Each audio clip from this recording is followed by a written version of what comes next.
Hello guys, welcome to my channel let's education. I am Meenakshi Pal. I hope आप सभी अच्छे होंगे।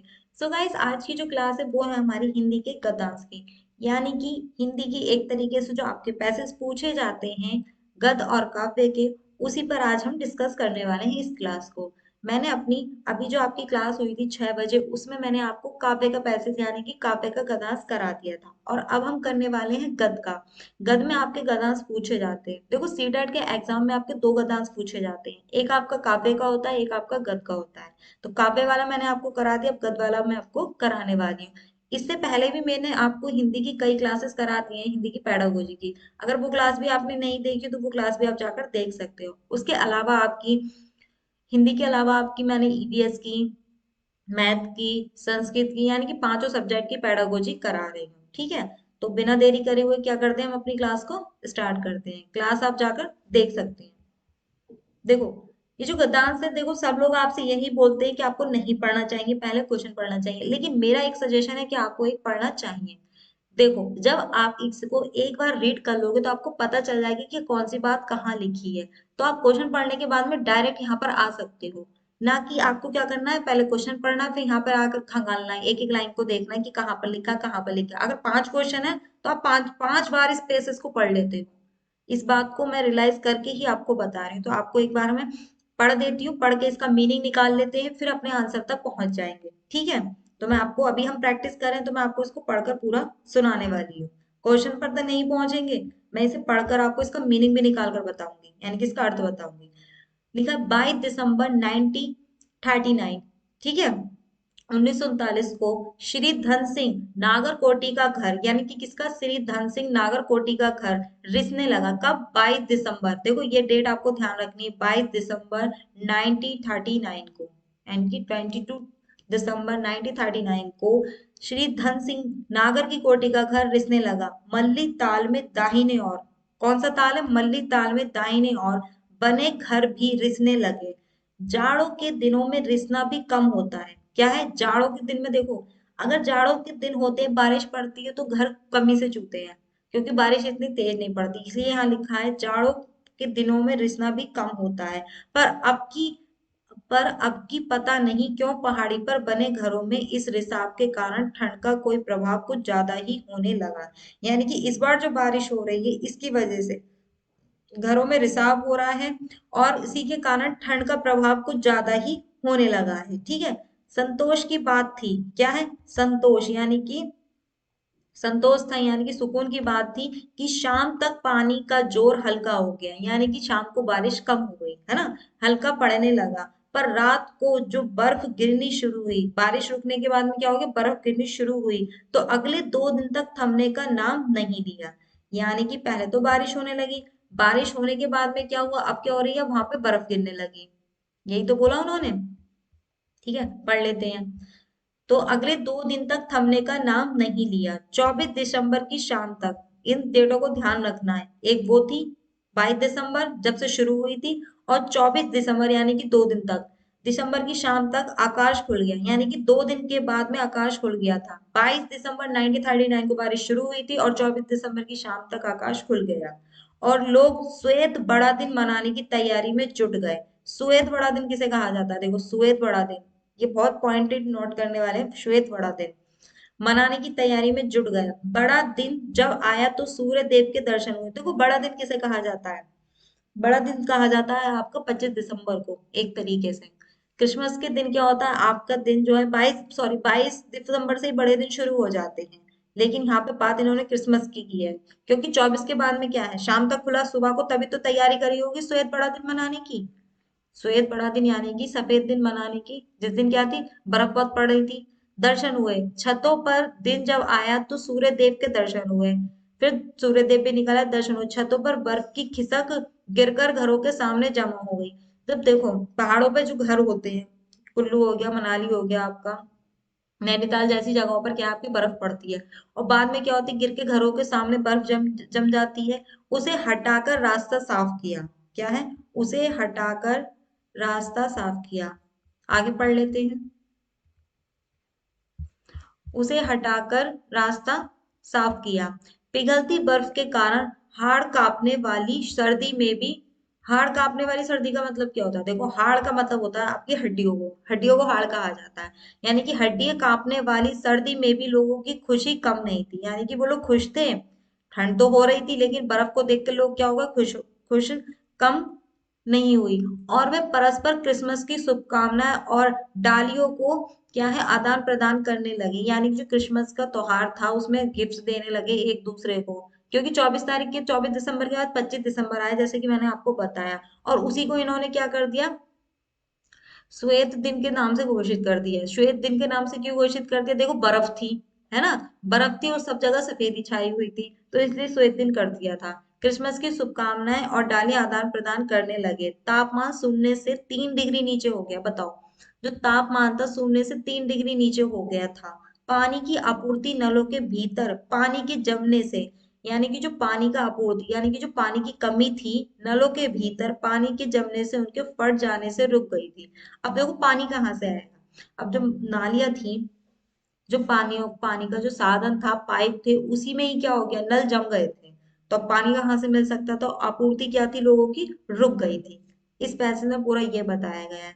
यानी कि 22 दिसंबर को आपकी बारिश शुरू हुई थी, बहुत खतरनाक वाली, घर रिसने लगे थे। 24 की शाम को शांत हो गई थी, 25 को क्रिसमस डे मनाया गया था, और बर्फ जो थी जमने लगी थी। इसका सारांश पूरा मैंने निकाल कर बता दिया। ठीक है, अब पढ़ लेते हैं हम अपने क्वेश्चन पर। देखो, आप सोच रहे होगे मैं इतना इनको डिटेल में क्यों बता रही हूँ। अभी आप लोग प्रैक्टिस ही तो कर रहे हैं, पेपर थोड़ी ना दे रहे हैं। जब प्रैक्टिस सेट लगाएंगे तब भी मैं आपको ट्रिक बताऊंगी कि कैसे आंसर तक पहुंचना है। अभी तो हमें इसे समझना है, आराम से समझेंगे और करने की कोशिश करेंगे। आज आराम से करेंगे तभी तो कल को जल्दी कर पाएंगे। पहले समझना भी तो जरूरी है किसी भी क्वेश्चन को, कि क्वेश्चन पूछा क्या जाता है। देखो, फर्स्ट में है, गद्यांश में क्रिसमस के लिए श्वेत बड़ा दिन शब्द इसलिए आया है क्योंकि, मैंने बताया था ना, श्वेत बड़ा दिन इन्होंने मनाया है। क्यों मनाया था?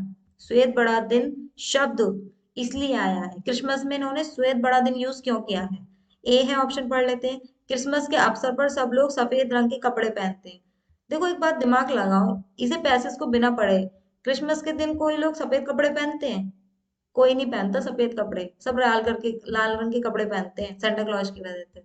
ठीक है, तो ये तो यहीं पे कट गया, ये तुम्हारा क्वेश्चन यहीं पे कट गया, ये तो हो ही नहीं सकता। बी है, क्रिसमस के अवसर पर लोग सफेद केक खाते। अरे ऐसा कहाँ होता है, सफेद केक खाते? केक तो मैंने सुना ही नहीं। केक तो कुछ नहीं होता, गिफ्ट वगैरह दिए जाते हैं, आइसक्रीम खाई जाती है, लेकिन सफेद केक का कोई रूल नहीं होता है क्रिसमस पर। ठीक है। सी है, क्रिसमस के अवसर पर बहुत बर्फ पड़ी थी। हाँ, ये बात हो सकता है, देखो क्रिसमस के दिन पर बहुत बर्फ पड़ी थी। ठीक है। फिर लिखा है डी, क्रिसमस का असली नाम यही है। कि ये बताइए मुझे कि क्रिसमस का असली नाम यही होता है? कभी सुना है आप लोगों ने कि श्वेत बड़ा दिन, सफेद बड़ा दिन कहा है किसी ने क्रिसमस को? कभी नहीं कहा जाता। तो ये बात भी आपकी क्या हो जाएगी, गलत हो जाएगी। कौन सा? कि क्रिसमस का असली नाम यही है। देखो, इसका राइट आंसर है आपका सी। कैसे? क्रिसमस के अवसर पर बहुत बर्फ पड़ी थी। अब हम पैसेज पर पहुंच जाते हैं। देखो, पैसेज के आंसर मैं आपको उठाकर दिखाऊंगी। पहले अपने गलत ऑप्शन तो हटा ही लिए ना अपने, जो है ही नहीं इसमें। वहीं पर पहुंच जाते हैं, कहां पर, जहां पे लिखा हुआ है सफेद श्वेत बर्फ। देखो कहाँ पर लिखा हुआ है, देखो ये लिखा हुआ है, श्वेत बड़ा दिन मनाने की तैयारी में जुट गए। बड़ा दिन जब आया तो सूर्यदेव के दर्शन हुए। ठीक है। और बर्फ की खिसक कर घरों के सामने जमा हो गई थी। तो यानी कि जो सफेद दिन इन्होंने बोला है 25 दिसंबर को, इसलिए बोला था क्योंकि वहां पर क्या हुई थी, बर्फबारी हुई थी। और बर्फ कैसी होती है हमारी, सफेद होती है। देखो, इस पैसेज में वो आराम से तुम्हें पूरा पूरा लिख कर नहीं देंगे, यही आंसर है। हमें अपना दिमाग लगाना पड़ेगा और उसके रिकॉर्डिंग ही चलना पड़ेगा। क्रिसमस में कभी व्हाइट की चीजें को बात होती नहीं है। सेंटा क्लॉज के कपड़ों को देखकर सब लोग क्या करते हैं, रेड यूज करते हैं। तो राइट आंसर क्या हो जाएगा हमारे, अवसर पर, क्रिसमस के अवसर पर बारिश पड़ी थी, इसलिए क्या दिन का नाम रख गया था, श्वेत दिन। ठीक है। बढ़ते हैं अपने नेक्स्ट क्वेश्चन की ओर। देखो, क्लास अगर आपको पसंद आ रही हो तो क्लास को लाइक जरूर करना, शेयर करना, चैनल को सब्सक्राइब जरूर करना। आप लोग चैनल को सब्सक्राइब नहीं करते हो, क्लास लेते हो, मैं इस बात को नहीं कहूंगी, आप लोग बहुत अच्छे से क्लास देखते हो, लाइक भी कर देते हो, लेकिन हाँ, चैनल को सब्सक्राइब नहीं करते हो। आप ऐसा करते हो, अपना काम बनता भाड़ में जाए जनता, ये वाली बात कर देते हो आप लोग, है ना, सही बोल रही हूँ मैं? देखो, इसीलिए हम रियली सॉरी, मैंने आपको ये बात बोली। तो मैं आप, मेरा कहने का मतलब ये है, मैं आपकी पूरी तरीके से हेल्प कर रही हूँ पांचों सब पेडागोजी के लिए, पांचों सब्जेक्ट की, लेकिन आपसे बस तीन ही चीजें चाहती हूँ। एक तो लाइक करना है, शेयर करना और चैनल को सब्सक्राइब करना है। ठीक है, अब पढ़ लेते हैं अपने क्वेश्चन को। क्या है? जाड़े के दिनों में पानी का रिसना। देखो जाड़े के दिनों में पानी का रिसना क्या कहता है? हमेशा ज्यादा होता है, यानी कि जो जाड़ों के दिन आते हैं उसमें जब बारिश होती है तो पानी का रिसना सबसे ज्यादा होता है, इसलिए ये यूज करा गया है ये शब्द। इस बार ज्यादा था, कभी कभी होता था, इस बार कम था। तो हम इसी लाइन पर पहुंच जाते हैं, हमें नहीं पता क्या आंसर है, जाड़ों के दिनों में पानी का रिसना, वहीं पहुंच जाते हैं अपने पैसेज में, हमें हम आंसर वहीं से मिल जाएगा। ठीक है, जाड़ों में पानी का रिसना देखो यहीं पर कहीं था, देखो ये लिखा हुआ है, इस रिसाव के कारण, सॉरी, जाड़ों के दिनों में पानी का रिसना कम होता है। क्या होता है? कम होता है। देखो मैंने ये बात आपको बिगिनिंग में भी बताई थी कि जाड़ों में बारिश होती है तो कम रिसाव होता है। ये लिखा है जाड़ों के दिनों में भी दिनों में रिसना भी कम होता है, पर अब की पता नहीं क्यों पहाड़ी पर बने घरों में इस रिसाव के कारण ठंड का प्रभाव कुछ ज्यादा ही होने लगा। ठीक है, क्या है? ज्यादा ही होने लगा। बात थी कि शाम तक पानी का जोर हल्का हो गया, ये बात तो बात की रही, लेकिन इस बार क्या हुआ है? वैसे रिसाव कम होता है लेकिन इस बार ज्यादा हुआ है, इसके मीनिंग निकल रहा है। इन्होंने यही तो कहा जाड़ों में रिसाव कम होता है लेकिन इस बार बहुत ज्यादा हुआ है। तो क्या हुआ है? पढ़ लेते हैं, ऑप्शन लिखा हमेशा ज्यादा होता, हमेशा ज्यादा नहीं होता, इन्होंने ये नहीं बोला कम होता है, ये बोला है। तो कम होने वाली बात बोली है, देखो यहाँ पे कहीं पे कभी कभी होता है, इस बार कम था, इस बार कम नहीं था, इस बार ज्यादा था। उन्होंने यही तो कहा था इस बार पहाड़ों पे भी रिसाव ज्यादा था। जाड़ों के दिनों में पानी का रिसना वैसे कम होता है लेकिन इस बार ज्यादा था, तो हमें इसके रिकॉर्डिंग लगाना है, अपने माइंड से नहीं लगाना, इसके रिकॉर्डिंग लगाना है कि हमेशा से, सॉरी सॉरी सॉरी ये नहीं है, सॉरी, फर्स्ट नहीं है, फर्स्ट नहीं है, बी है आपका, कि इस बार ज्यादा था, इस बार ज्यादा था, हमेशा ज्यादा नहीं होता। इन्होंने कहा था कि जाड़ों में जो रिसाव है वो कम होता है लेकिन इस बार ज्यादा था। तो सेकंड का आंसर क्या हो जाएगा हमारा? बी हो जाएगा। बढ़ जाते हैं हम अपने नेक्स्ट क्वेश्चन की ओर। देखो जितने भी इस पैसे से रिलेटेड क्वेश्चन है मैंने सारे इसमें रखे हैं, तो आपको आराम से समझ के आंसर करने हैं। लिखा है संतोष की क्या बात थी? संतोष की क्या बात थी? पहले ऑप्शन पढ़ लेते फिर आंसर पर पहुंचेंगे। शाम को ठंड का प्रभाव ज्यादा नहीं था, यानी कि जो शाम को जो ठंड थी वो ज्यादा नहीं थी, ये इनके लिए सुकून की बात थी। सेकंड है सुबह ठंड का प्रभाव बिल्कुल नहीं था, यानी कि सुबह बिल्कुल ठंड नहीं थी। शाम को बारिश रुक गई थी, हाँ शाम को बारिश रुक गई थी, 24 दिसंबर को बारिश क्या थी? रुक गई थी। डी है शाम को बारिश कम होने लगी थी। तो यहाँ पर पहुंच जाते हैं जहाँ पे लिखा है संतोष की क्या बात थी। संतोष की क्या बात थी, तो हम अपने ऑप्शन में यानी कि अपने पैसेज पे पहुंच जाते हैं, फिर हमको पता चल जाएगा।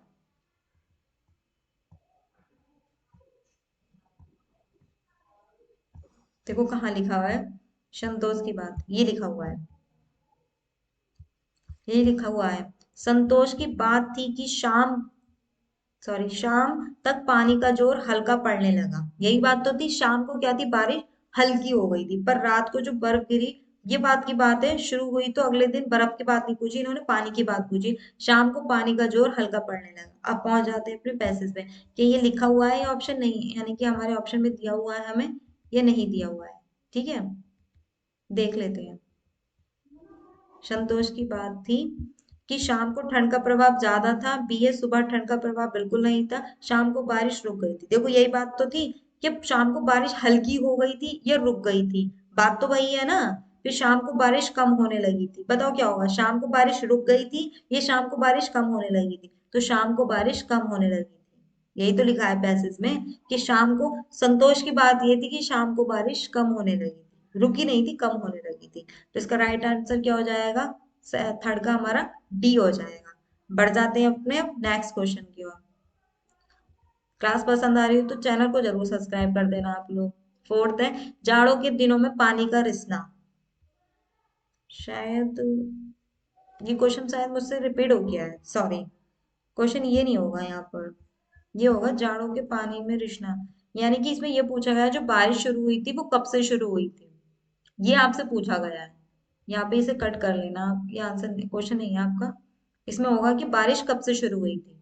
देखो क्योंकि यहाँ पे डेट दी हुई है, तो हमने जब पढ़ा था उसमें डेट ही तो दी गई थी, बारिश की रुकने की भी डेट दी गई थी और बारिश की शुरू होने की भी दी गई थी। तो इसमें पूछा गया है आपसे कि बारिश कब से शुरू हुई थी, तो देख लेते हैं। 22 दिसंबर की शाम से शुरू हुई थी, 22 दिसंबर की सुबह से शुरू हुई थी, 24 दिसंबर की शाम से शुरू हुई थी, या 24 दिसंबर की सुबह से शुरू हुई थी।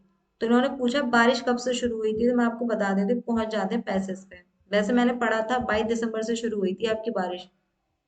ये 22 दिसंबर 1939 को धनवीर कोटी पर घर रिसने लगा था। मल्ली ताल में दाहिने और बने घर भी रिसने लगे थे। जाड़ों के दिनों में रिसना कम होता है, यानी कि 22 दिसंबर से शुरू हो गई थी आपकी बारिश। तो पहुंच जाते हैं अपने ऑप्शन पर ही। तो बारिश कब से शुरू हुई थी हमारी? 22 दिसंबर की शाम से शुरू हो गई थी। ठीक है, तो क्या हो जाएगा राइट आंसर हमारा? ए हो जाएगा, 22 दिसंबर की शाम से। और अगर हमसे क्वेश्चन इसमें पूछ लिया जाता है कि बारिश कब रुकी थी, तो क्या आंसर हो जाएगा? 24 दिसंबर की शाम को रुक गई थी। शुरू कब हुई थी? 22 दिसंबर की शाम से, और 24 दिसंबर की शाम से आपकी बारिश रुक गई थी। 2 दिन हुई थी लगातार आपकी बारिश। ठीक है, इससे आपके दो आंसर निकल जाएंगे। तो फोर्थ का क्या आंसर हो जाएगा हमारा? ए हो जाएगा। बढ़ते हैं हम अपने नेक्स्ट क्वेश्चन की ओर। नेक्स्ट क्वेश्चन हमारा 5 पढ़ लेते हैं। पानी की आपूर्ति क्यों नहीं हो पाई? यानी कि जो पानी था वहां पर, उसकी आपूर्ति क्यों नहीं हो पाई लोगों के पास में? आपूर्ति का मतलब है उसमें क्यों कमी हुई? क्यों कमी हुई? ऑप्शन पढ़ लेते हैं। फर्स्ट दे रखा पानी पर्याप्त मात्रा में नहीं था। देखो पानी तो था वहां पर वहां बर्फ पड़ रही थी, बारिश हो रही थी, पानी की क्या कमी हो सकती है बताओ? ये बात तो गलत हो जाएगी, ये वाली बात तो है ही नहीं भैया। पानी नलों में जम गया था, हाँ ये बात हमने पढ़ी थी। फिर है पानी फट गया था, ये लाइन भी हमने पढ़ी थी। बर्फ धीमी गति से पिघल रही थी, शायद इस वजह से लोगों को पानी की आपूर्ति हुई। आपूर्ति क्यों नहीं, यानी कि पूर्ति नहीं मिल पाई। देखो ऑप्शन पढ़ लेते हैं, पानी की आपूर्ति क्यों नहीं पड़ पाई। हम क्या कर लेते हैं, एक बार अपने पैसेज पर पहुंच जाते हैं फिर से। पैसे भी तो देखना है हमें, ज्यादा देर नहीं लगेगी, उसे पढ़ लेंगे और पहुंच जाएंगे आंसर तक अपने। सबसे नीचे था, देखो ये लिखा है, तापमान शून्य से 3 डिग्री नीचे हो गया था। पानी की आपूर्ति नलों के भीतर पानी के जमने से, उनके फट जाने से रुक गई थी। सबसे पहले लिखा पानी नलों के भीतर पानी के जम जाने से, जब जमेगा तभी तो फट जाएंगी वहां की पाइपलाइन है, जमने के कारण। तो क्या है, पानी के जमने के कारण, पानी के जमने के कारण। पहुंच जाते हैं अब अपने ऑप्शन पर, सॉरी क्वेश्चन पर। यही था ना हमारा क्वेश्चन? तो क्या हो जाएगा? पानी नलों में जम गया था, इस कारण आपूर्ति नहीं हो पाई। देखो ये लाइन भी गलत नहीं है, पानी फट गया था, इन्होंने पानी नहीं फट गया था, पानी की पाइपलाइन फट गई थी। जब उसमें बर्फ जम गई, जब आप उसको कुछ पिघलाने की कोशिश करोगे, तोड़ोगे, तो फिर फट ही जाएगी। इसलिए ठीक है, अट गया था बर्फ, बर्फ जो था वहां पर, इस वजह से। तो 5 का राइट आंसर क्या हो जाएगा हमारा? बी हो जाएगा। बढ़ते हैं अपने नेक्स्ट क्वेश्चन की ओर। इसमें लिखा है आपसे, गद्यांश के आधार पर कहा जा सकता है। गद्यांश जो हमने पूरा पढ़ा उसका सारांश क्या हो सकता है? पहाड़ों का जीवन आसान है। बी है पहाड़ों पर हमेशा त्योहार मनाए जाते हैं। सी है पहाड़ों पर जीवन व्यतीत करना कठिन होता है, और पहाड़ों पर हमेशा बर्फ जमी रहती है। देखो अगर मैं आप पर छोड़ दूं इसका आंसर, तो 101% मैं आपको बता सकती हूँ सबका आंसर डी हो जाएगा, कि पहाड़ों पर हमेशा बर्फ जमी रहती है। तो देखो ऐसा कुछ नहीं है कि पहाड़ों पर हमेशा ही बर्फ जमी रहती है। वहां के लोगों की, वहां की जलवायु जो है क्या है, वो उनमें रहना उनको आता है। इसका गद्यांश का मीनिंग ये नहीं है। देखो अब मैंने आपको पूरा गद्यांश पढ़ के सुना दिया था, जो इसका राइट आंसर है वो मैं आपको बता देती हूँ। इसका राइट आंसर है सी, कि पहाड़ों पे जीवन व्यतीत करना कठिन होता है। देखो वहां लोगों को क्या है, खाने की पीने की बहुत ही ज्यादा परेशानियां होती हैं। हम लोग घूमने के लिए सिर्फ जाते हैं, तो आप नोटिस करना कि पहाड़ों पे वो लोग कैसे सामानों को पहुंचाते होंगे और कैसे काम करते होंगे। हम लोग मिनिमम कितने 5 से 10 दिन रुक कर आ सकते हैं, इससे ज्यादा हम नहीं रुक पाते। पर उन लोगों को कितनी कठिनाई का सामना करना पड़ता है, वही लोग जानते हैं। वहां हमेशा से बर्फ नहीं जमी रहती है, वहां धूप भी निकलती है। जब धूप निकलती है तो बर्फ भी। देखो सीजन होता है हर चीज का। तो ये वाली बात तो गलत है आपकी, कि पहाड़ों पर हमेशा बर्फ जमी रहती है। पहाड़ों पर हमेशा त्योहार मनाए जाते हैं, त्योहार सब जगह मनाए जाते हैं। यहाँ नीचे हमारे यहाँ देख लो, यूपी वगैरह में कितने त्योहार मनाए जाते हैं। पहाड़ों का जीवन आसान है? बिल्कुल आसान नहीं है। जो लोग रह रहे हैं वहां पर वही जानते हैं। पर उनकी जलवायु उन्हें क्या है, अब वो भा चुकी है, तो वो वहीं रहना पसंद करते हैं। तो यह बात है कि पहाड़ों का जीवन क्या है, व्यतीत करना कठिन होता है। कब कब वहां पर बारिश शुरू हो जाती है, कब रिसाव शुरू हो जाता है, कब बादल फट जाते हैं, आप लोग न्यूज पढ़ते ही हैं। तो इसका राइट आंसर क्या हो जाएगा? 6 का सी हो जाएगा। देखो इसके जो आंसर होंगे ना, कुछ कुछ डिफरेंट ही होंगे पैसेज से। तो अपने दिमाग से हमें कुछ आंसरों के आंसर निकालने हैं, कुछ क्वेश्चनों के आंसर निकालने हैं। पूरा ही डिपेंड नहीं होना है कि हमें इसी में से ही आंसर मिलेगा। हाड़ कांपने वाली सर्दी से आशय है। देखो मैंने ये लाइन आपको बताई थी, हाड़ किसे बोलते हैं, अगर आप थोड़े से दिमाग लगाए तो हाड़ बोला जाता है आपकी हड्डियों को। कहते हैं ना किस हाड़ से बना है ये इंसान, सुनना आप लोग कभी बोलते हैं ना। तो इसमें लिखा हुआ है, ए है होठ कांपने वाली सर्दी। होठ कांपने वाली सर्दी कहीं भी पड़ जाएगी। हाथ कांपने वाली सर्दी हमारे यहाँ भी पड़ती, पहाड़ों पे क्या पड़ती है, सिर कांपने वाली। सिर कांपने वाली कौन सी सर्दी होती है भाई, ये तो कोई सर्दी नहीं होती सिर कांपने वाली। हाथ पैर कांपने तो सुने थे, होठ भी कांपते हैं, चलो ठीक है।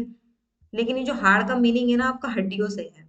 तो इसका राइट आंसर क्या हो जाएगा, डी हो जाएगा, कि हड्डी कांपने वाली सर्दी।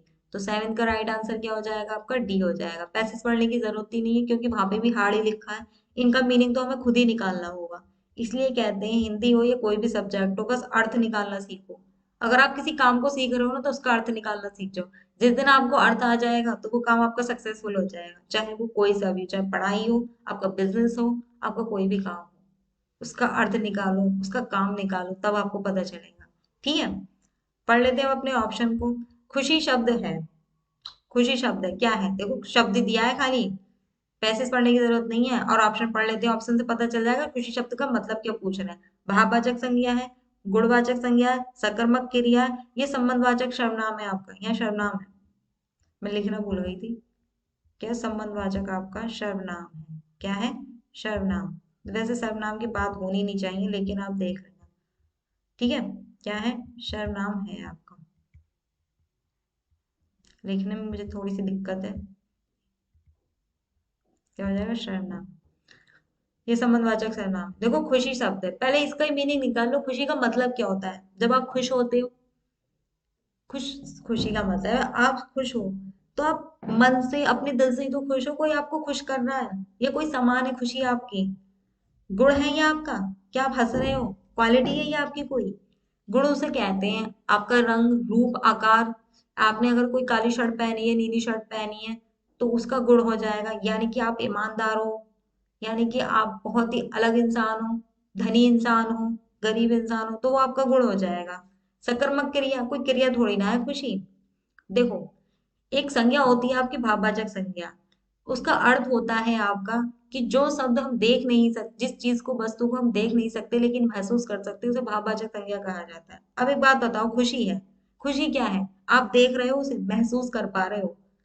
अब आप सीटेट का एग्जाम पास कर लो, आपके 120 प्लस मार्क्स आ जाए, आपकी खुशी होगी, वो आप महसूस करोगे। लोगों को तो दिखेगा, जब आप महसूस करोगे तभी लोगों को दिखेगा। जब आप ही महसूस नहीं करोगे तो लोगों को कैसे पता चलेगा, तो वो होगी आपकी खुशी। तो क्या है, महसूस करने वाली चीज है। तो इसे क्या कहा जाएगा, भाववाचक संज्ञा। भाववाचक संज्ञा है खुशी आपकी, ना तो गुणवाचक संज्ञा है, ना ही सकर्मक क्रिया है, ना ही संबंधवाचक सर्वनाम है। तो एट का राइट आंसर क्या हो जाएगा हमारा, ए हो जाएगा। बढ़ते हैं अपने नेक्स्ट क्वेश्चन की ओर, देख लेते हैं। नेक्स्ट क्वेश्चन है हमारा नाइन। नाइन में क्या पूछा गया है, इसमें पूछा घर का बहुवचन रूप है, यानी कि जो घर शब्द दिया है उसका बहुवचन रूप बताना है आपको। तो देख लेते हैं ऑप्शन क्या है, घरों, घर, घरे या घराए। तो देखो घर का जो बहुवचन है ना आपका, वो आपका घर ही होता है। क्या होता है, घर ही होता है, ना तो घरों होता है। हाँ कुछ लोग बोल देते हैं घरों में रहने वाले लोग, लेकिन ये गलत है। देखो 10 जने भी एक ही घर में रहते हैं, 50 जने भी एक ही घर में रहते हैं, हम ये तो नहीं कहते ना वे सब लोग घरों में रहते हैं। नहीं, हम सब लोग घर में रहते हैं, ये बात बोली जाती है। मैं भी अपने घर में ही रहती हूँ और आप सब लोग भी अपने घर में रहते हैं। आप सब लोग अपने घरों में नहीं रहते, एक ही घर में रहते हैं। ठीक है, तो घर का बहुवचन आपका घर ही होता है, ना कि घरों होता है। तो नाइन्थ का राइट आंसर क्या हो जाएगा आपका, बी हो जाएगा। बढ़ जाते हैं अपने नेक्स्ट क्वेश्चन की ओर, देख लेते हैं नेक्स्ट क्वेश्चन क्या है। तो नेक्स्ट क्वेश्चन नहीं है आपका इस गद्यांश के, इतने ही क्वेश्चन थे जो हमने आज इस क्लास में डिस्कस किए हैं। तो आई होप आज की क्लास अगर पसंद आई होगी, तो पसंद आई है तो लाइक करना, शेयर करना, चैनल को जरूर सब्सक्राइब कर देना। और इसके अलावा आपकी Hindi, Sanskrit, math, EVS, psychology सबकी पैडागोजी मैं आपको करा रही हूँ। बाकी क्लास नहीं देखी तो वो क्लासेस भी जाकर आप देख सकते हैं। तो आज की क्लास के लिए thank you so much. Class आपकी डेली की 6 बजे होती है।